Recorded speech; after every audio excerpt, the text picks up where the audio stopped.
खुलुमबाय लोगोफोर, डियार ब्रह्म चेनेलनि खौरां नायगिरि गासैबो रायजो राजा नोंथांमोननिसिम गोजोन फुंबिलिनि गाहाम हामलायथि बावहरग्रोनाय जाबाय। आं दिनै नोंथांमोननि सिगाङाव आरोबाव माखासे गोदान खौरां लानानै फैबावलायबाय। आसा खालामो नोंथांमोनहा खौरांखौ खोनासंनानै मोजां मोनगोन। दिनैनि गाहाय रादाबफोराव दङ BTC बिधान सभाया 73.90 कौटि रांनि सुफुं बाजेटखौ गनायथि होयो। मेघालयनि सानजा जयन्तिया हाजोआव खैला खनि बेरफ्रुनायाव सा 30 सुबुंनि जिउ खहा, 60 जोखोम। कार आरो ट्राकनि सौग्रावनायाव सानै आइजोनि जिउ खहा। गोबां अपारेशनाव होबथाजानाय हानजाफोरनि सा 8 सोद्रोमाफोरखौ खायो। गिबि मन्थ्रिया माजुलियाव सा 31,952 आइजोफोरनो 10,000 रांनि चेक राननानै होदों। दानिया फैदो आबुं रादाबाव। गिबि खौराङावनो दङ BTC बिधान सभाया 73.90 कौटि रांनि सुफुं बाजेटखौ गनायथि होयो।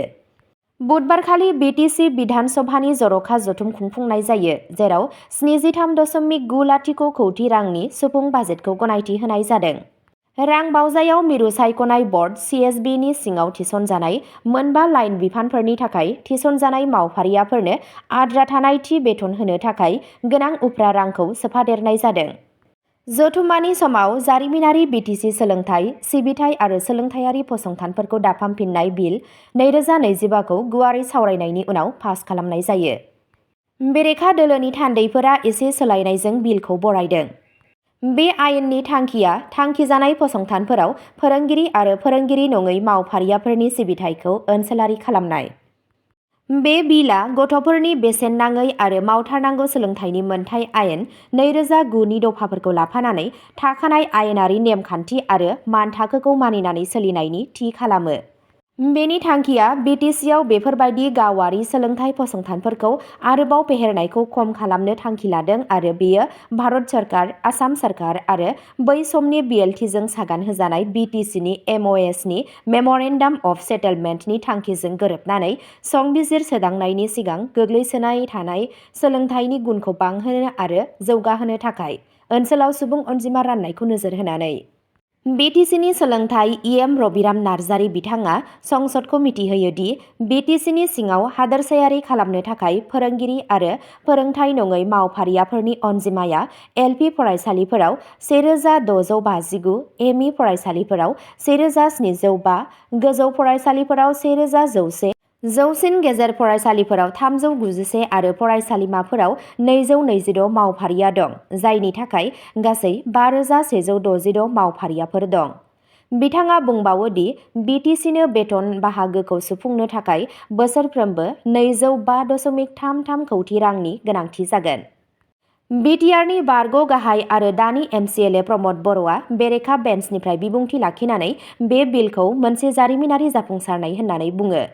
बिथाङा बुंबावो दि BTC ओनसोलाव भेन्सार फरायसालिफोरखौ हादोरसायारि खालामनो थाखाय गोबां बोसोर जुजिनायखौ दा फोजोबनाय जादों।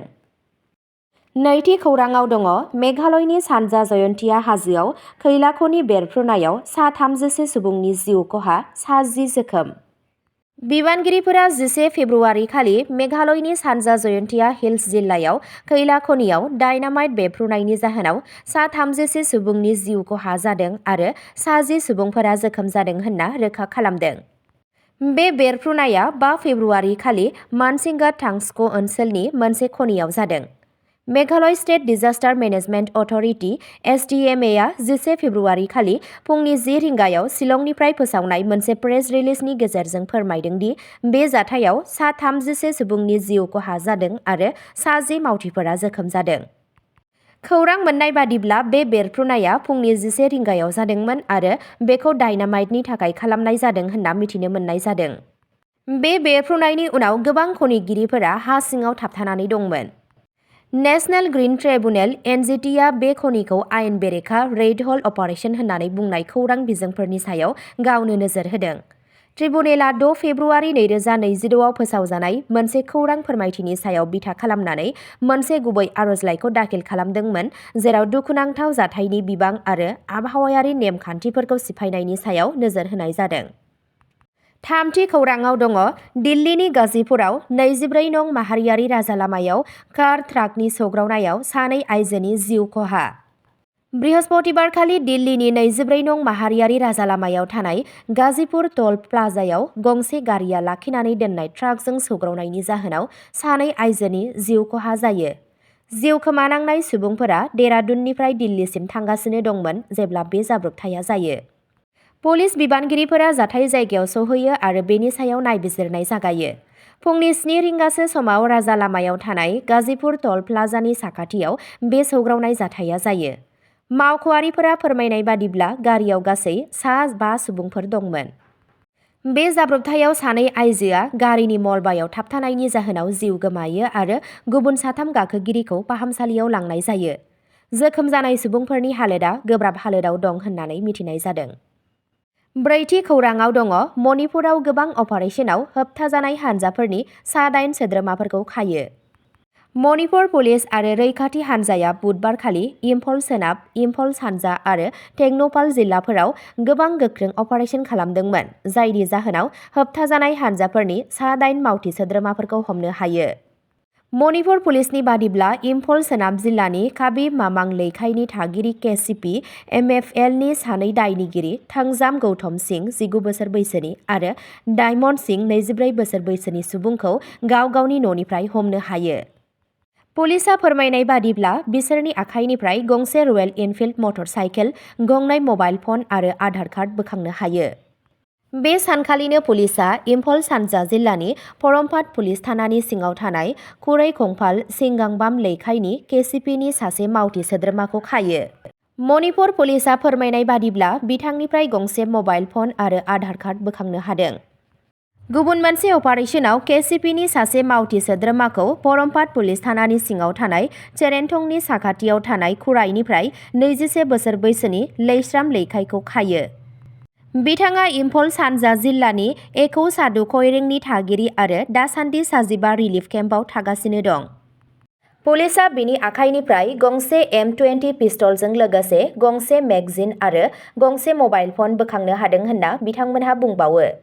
मणिपुर पुलिसआ बुंबावो दि 3 फेब्रुआरि खालि इम्फल सोनाब जिल्लानि लालामबंग टकेलामबम लैखाइ ओनसोलाव बमा बेरफ्रुहोनाय जाथायजों लोब्बा थानाय केसिपि अपुनबानि मावथि सोद्रोमा 22 बोसोर बैसोनि अटकपाम रेडिक सिंहखौ इम्फल पुलिस थानानि सिङाव थानाय थांमैबन्द हिजाम लैखाइयाव थानाय गावनि न'निफ्राय खायो। बिथांनिफ्राय गंनै मबाइल फन आरो गंसे आधार कार्ड बोखांनो हायो।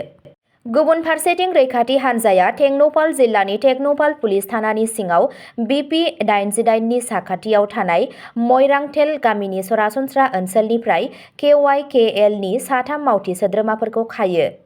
पुलिसआ फोरमायनाय बादिब्ला हमजानाय सुबुंफोरखौ बिष्णुपुर जिल्लानि बांगु तेराखंनि 49 बोसोर बैसोनि आबुजाम नामा मैथै, बिष्णुपुर जिल्लानि मयरांनि 30 बोसोर बैसोनि निंथजाम कुनजा बिहारी सिंह आरो मणिपुरनि थौबाल जिल्लानि हैरक पार्ट 3 नि 45 बोसोर बैसोनि निंथजाम मांलेम सिंह होननानै सिनायथिनाय जादों। 5थि खौराङाव दङ गिबि मन्थ्रिया MMUनि सिङाव माजुलियाव 31,952 आइजोफोरनो 10,000 रांनि चेक राननानै होदों। आसामनि गिबि मन्थ्रि हिमन्त बिश्व शर्माया बृहस्पतिबाराव महिला उद्यमिता अभियान MMUनि सिङाव माजुलियाव 31,952 आइजो मुलाम्फा मोनगिरिफोरनो 10,000 रांनि चेक राननानै होदों। बे बिथांखिनि सिङाव दासिम आसामाव 28,17,857 आइजोफोरा मुलाम्फा मोनखांबाय। बै सानखालिनो गिबि मन्थ्रिया 51 कौटि रांसो खरसा खालामनानै लुनाय माजुलि हारिमु मुलुगसोलोंसालियाव गोदान सोलोंथायारि न' आरो हिन्जावसाफोरनि हस्टेलखौ बेखेवो। 3 थालानि सोलोंथायारि ब्लकआव 1,880 फरायसाफोरा जिरायनो हायो आरो बेयो गोदान मुगानि थाखो खथाफोर, खुंथायारि मावख'फोर आरो बिरोंदामिनजों गोरोबनाय खाबुफोरजों बुंफबनाय। 4 थालानि हस्टेलाव सा 178 आइजो फरायसाफोरनि थाखाय रैखाथि गोनां थानायनि राहा खालामनाय जादों। अब्ला दिनैनि खौरां फरायथिनाया एसेनोसै। गोजोन्थों।